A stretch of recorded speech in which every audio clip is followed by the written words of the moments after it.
Hey guys, good morning! Nandito ako sa Likas, sa tabing dagat kasi plano nga namin ni Ana na mag-ihaw-ihaw. Ayan po yung dagat. Ayun, makulimlim, walang araw kasi nga mula kagabi umuulan. Ngayon umaambon pa, pero tuloy pa rin yung plano na mag-ihaw-ihaw. Pipit mo akong uling. Nakalimutan ko pa yung mangga. Dito ako ngayon. Dito. Kasi minsan nakakalito kasi mahaba kasi itong yung ganito, yung tabing dagat, mahaba. Kaya nakakalito kung saan ka bababa.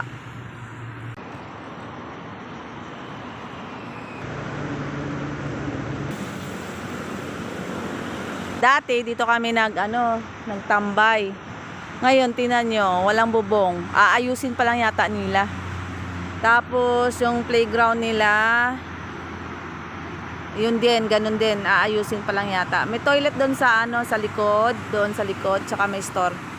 Punta muna tayo ng toilet. Okay, Milo panas, Milo na mainit. May ice cream sila, magbabayad tayo dito guys ng toilet. So,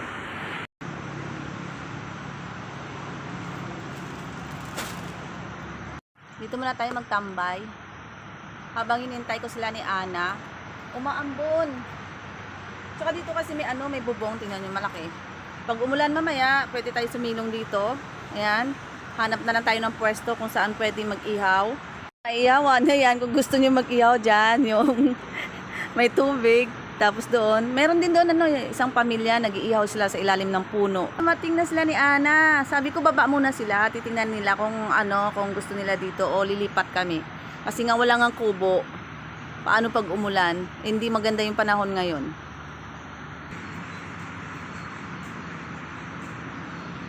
Minsan nga lang kami lumalabas, umulan pa. Kahapon ang ganda ng init. Ngayon kasi simula nung gabi hanggang umaga umuulan. Tsaka hanggang ngayon umaambon. Ang oras ngayon ay alas 9 na. Tayo ko muna sila kung ano plano niya. Plano? Saan tayo? Kami niyang bit-bit Bit-bit namin. Ayan yung pagkain. Gawa mo? Ibalik ko siya. Ayan guys, mag-ihaw kami.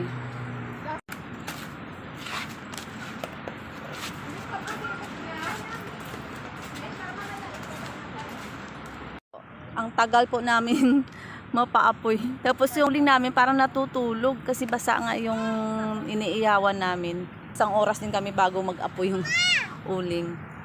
Yes? Where you going? Anak ng kaibigan ni Ana. Ayan po, sarap. Galing nila gumawa ng kinilaw na isda, oh. Yung anak mo. Dito kami sa piste.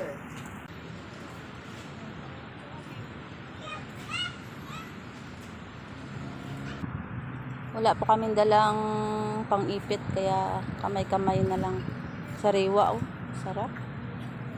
Ay, natatanggal yung balat. Yan na po, nakaluto na po kami ng isda. Dito ko na nilagay yung yung pusit, tsaka hipon, tsaka yung bangos kasi nga nilalangaw doon sa kabila. Guys, kasi walang ipit, ayan. Gamitin na lang yung kamay-kamay. Kamay-kamay na lang. Kakain muna kami kasi gutom na, oras na. Tago natin dito yung isda kasi daming langaw. Ayan. Kain na! Sarap ng ulam! Alas 11:30 na, kaya yung tiyan tumatawag din ng pagkain. Guys, meron kaming mais tsaka saging, iiawin namin. Ayan. Naluto na yung pusit namin. Ito. Ha? Yeah. Tapos kasi sweet corn. Nakaraan yung bili ni ate. Wala ko nabalatan bagong pita. Uy, patamis-tamis. Oo, masarap. Huwag na natin putulin to para may hawakan tayo. Init. Pa yung bagyan niya. Meron pa yan. Pack na lang tayo ng bangos guys kasi tapos na kami kumain. Tingnan nyo yung sausawan. Ang sarap. Super anghang. Sige, kain ka lang. Ayan, tingnan niyo yung mais namin. 'Di ba? Oh, sarap ng mais. Tapos may saging kami, mag-iyaw din ako ng saging.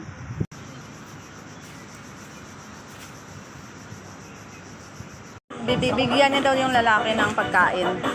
Ayan oh. Doon niya po ibibigay sa lalaki na yan oh. Yeah.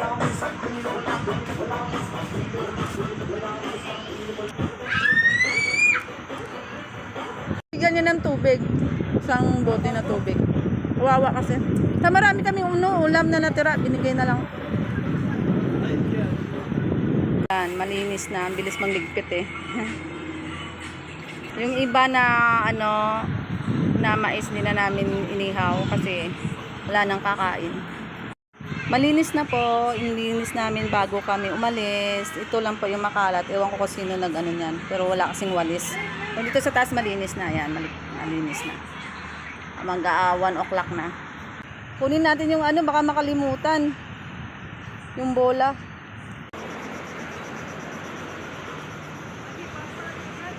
Basa. Oo, no? Kanina. Kanina dito may tubig dito eh. Ngayon tuyo na siya. Mabilis lang. Buti nga hindi ako nagsapatos. Ito po yung daanan namin.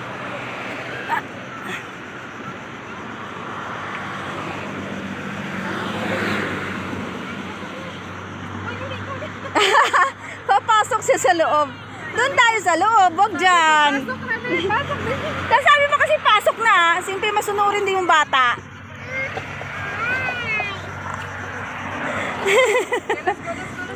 Doon ka papasok sa loob. Hindi dito. Gusto niya pumasok dito sa likod. Oh? Ito guys, dito tayo sa kwarto ni Ana ngayon. Ayan. Kakain tayo ng mamon. Oh, dito tayo sa kwarto niya. Ito po yung baba. Ayan, kung makikita niyo po, baba niyan. Ang sa kabila, center point, ito po hotel na 5-star hotel. Tapos doon sa gilid-gilid doon, hindi na nakita, doon sa gilid, market. Doon market, night market. Ayan po, tambay muna kami, relax, nood ng movie. Ayan. May awa yata sa kabila.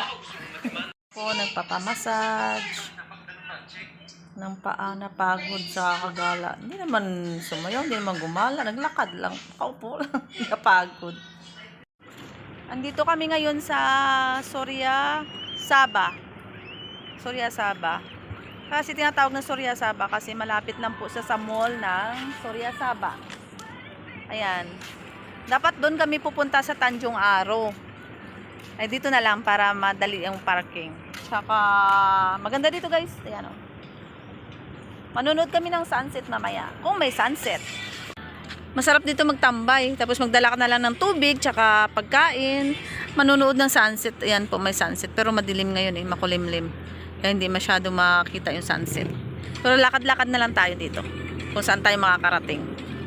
Ito guys. Sa daungan pala to ng mga hindi ko alam kung saan galing yan.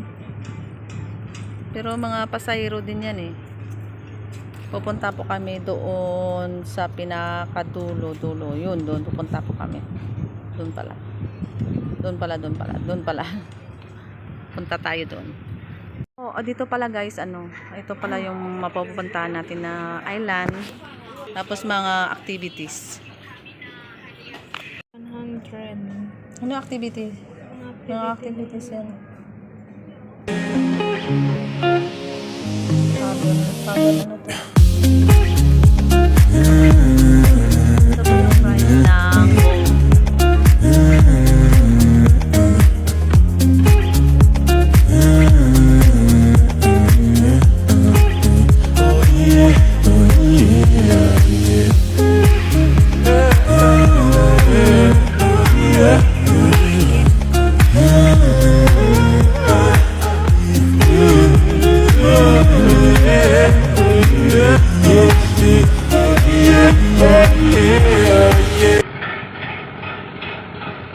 marami po mga bangka dito, mga maliliit na speedboat.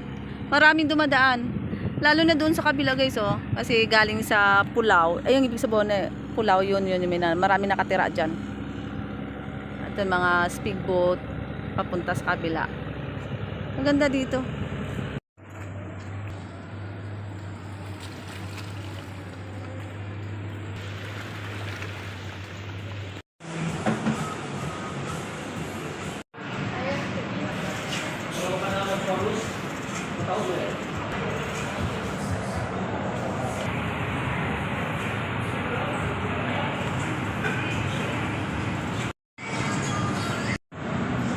Masarap po ng ulam namin.